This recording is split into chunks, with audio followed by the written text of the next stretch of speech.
కనిపిస్తుండా ఇటు మా అన్న. చాలా సంవత్సరాలు అవుతుంది మేము ఇలా కలిసి మళ్ళీ మేకలకి పోవడం. చిన్నప్పుడు పోతున్నాం మేము ఇద్దరం, పోయి మంచిగా ముచ్చట్లు చెప్పుకునే వాళ్ళం. ఎరా మా ఇప్పుడు నేను చెప్పేది 90% మంది ఫేస్ చేసి ఉంటారు, నేను కూడా చేసిన. ఒకప్పుడు మన శంఖ నాకేటోళ్ళు కూడా మనం డౌన్ ఫాల్ ఉన్నప్పుడు మనల్ని తొక్కేద్దామని చూస్తారు. అలాంటి వాళ్ళని దూరంగా ఉండండి. మనం తొక్కే రోజులు కూడా వస్తాయి, అప్పుడు తొక్కుదాం.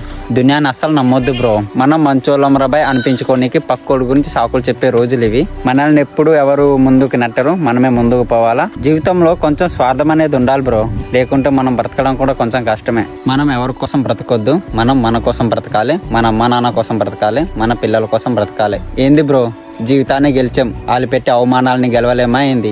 గెలుద్దాం. మనం పడే కష్టాల ముందు వాళ్ళ అవమానాలు ఎంత 1% కూడా పనికిరావు. డొల్లా మొత్తం.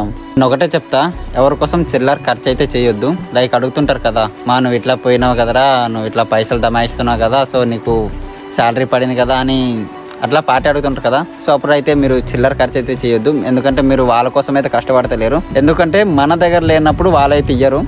సో మన దగ్గర ఉన్నప్పుడు మనం దాచుకోవాలి. మనం సక్సెస్లో ఉన్నప్పుడు పార్టీ అడిగేటోడు ఫ్రెండ్ కాదు, మనం కష్టాల్లో ఉన్నప్పుడు ఆదుకునేవాడే ఫ్రెండ్. మనల్ని కన్న తల్లిదండ్రుల కోసం అయితేనే పైసలు పెట్టుకోండి, ఇంకా చిల్లర ఖర్చు అయితే చేయొద్దు. వర్షం పడకపోతుంది బ్రో, మొత్తం నానిపోతుంది, ఇక పోవాలి ఇంటికి. ఉంటా బ్రో, మళ్ళీ కలుద్దాం మంచి వీడియోతో.